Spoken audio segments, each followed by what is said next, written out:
সবাইকে নমস্কার। প্রথমেই বলি সবাই পুরো ভিডিওটা ভালো করে শুনবেন। এখানে কি আছে না, এখানে ক্যালকাটা ইউনিভার্সিটি সংস্কৃত অনার্সের নতুন সিলেবাস আপডেট করেছে। অর্থাৎ আগে যা সিলেবাস ছিল তার সব কিছুই কিছু কিছু করে পরিবর্তন হয়েছে।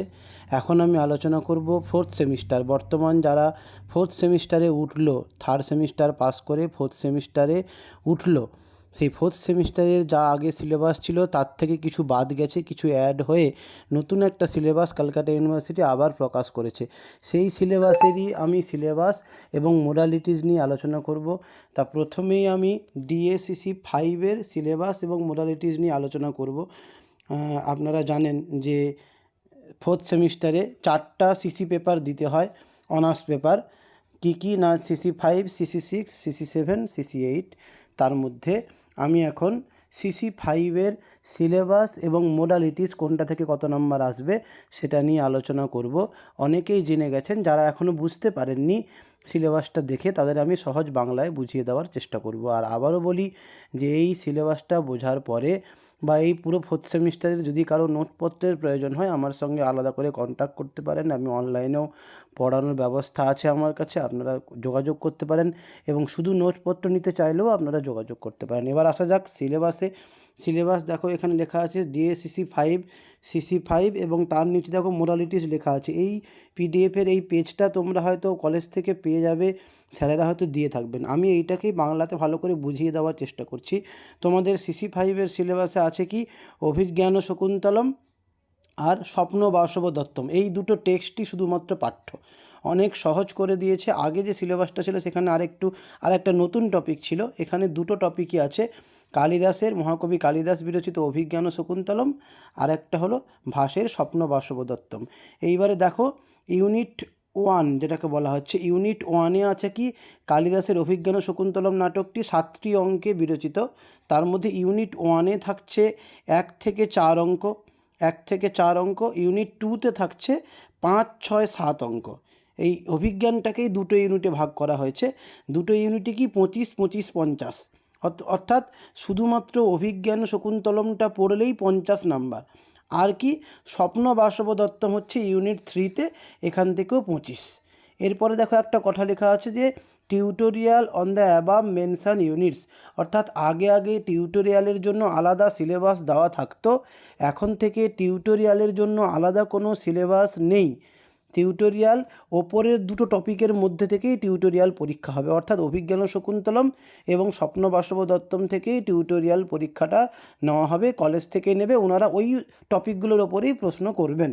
এইবারে আসা যাক মোডালিটির, অর্থাৎ কোনটা থেকে কত নাম্বার পড়বে। দেখো তোমরা ভালো করে দেখো, ইউনিট 1-এ যে 25 অর্থাৎ 1 থেকে 4 অঙ্ক অভিজ্ঞান শকুন্তলমে, সেখানে কি করতে হবে, একটা বড় প্রশ্ন করতে হবে 10 নাম্বার, এটা কিন্তু বাংলায় লিখতে পারবে।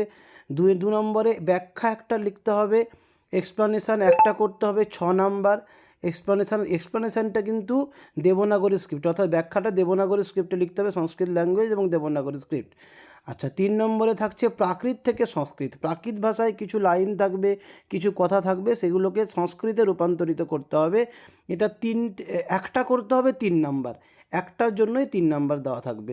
আর কি 4 নম্বরে অবজেক্টিভ কোশ্চেন, অর্থাৎ কিউ থাকবে, শর্ট কোশ্চেন 3টে করতে হবে, প্রতিটার জন্য 2 নাম্বার করে, 3 2 6 নাম্বার। টোটাল দেখো 25 হয়ে গেল। এবারে ইউনিট 2-তে দেখো, ইউনিট 2-তেও 25। ইউনিট 2-তে 25-এর জন্য কি করতে হবে না, এখানে টপিক হচ্ছে কি অভিজ্ঞান শকুন্তলম নাটকের 5 থেকে 7 অঙ্ক, 5, 6, 7। এখানেও দেখো একটা লং কোশ্চেন করতে হবে 10। আর কি ভাব সম্প্রসারণ, এমপ্লিফিকেশান একটা করতে হবে 5, একটা 5। ভাব সম্প্রসারণটা দেবনাগরী স্ক্রিপ্টে। তারপরে দেখো বঙ্গানুবাদ, ট্রান্সলেশন বঙ্গানুবাদ একটা করতে হবে 5। আচ্ছা, 4 নম্বরে শর্ট নোট মানে টিকা করতে হবে 2টো, 2.5, 2.5, 5, 2টো টিকা 2.5, 2.5 করে 5 নাম্বার। আশা করি বুঝতে পারা গেছে। এই হলো ইউনিট 2-র মোডালিটিস। এরপরে দেখো ইউনিট 3-তে কী করতে হচ্ছে না, ইউনিট 3-তে করতে হবে স্বপ্ন বাসব দত্তম ভাসের লেখা। এখানে 25 নাম্বার। এই 25 নাম্বারের মধ্যে একটা লং কোশ্চেন করতে হবে 10 নাম্বার বাংলাতে, ব্যাখ্যা একটা করতে হবে দেবনাগরী স্ক্রিপ্টে 6, বঙ্গানুবাদ একটা করতে হবে 5। বঙ্গানুবাদ মানে তো বাংলাতেই, এটা বলার কিছু নেই। আর শর্ট কোশ্চেন করতে হবে 2টো, প্রত্যেকটা 2 নাম্বার করে, 2 2 4 নাম্বার। এই হলো টোটাল তোমাদের 75 নাম্বার, আর যে 25 নাম্বার সেটা টিউটোরিয়াল, সেটা এই ওপরের টপিকগুলোর মধ্যে থেকেই তোমাদের কলেজে স্যার ম্যামরা পরীক্ষা নেবেন।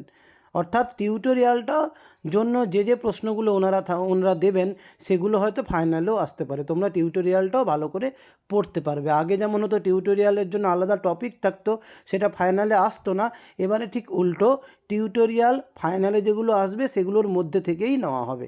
অর্থাৎ তোমাদের আরও একটু সুবিধে হয়ে গেল, কম পড়তে হলো এবং ভালোভাবে পড়ার তোমরা সুযোগ পেলে।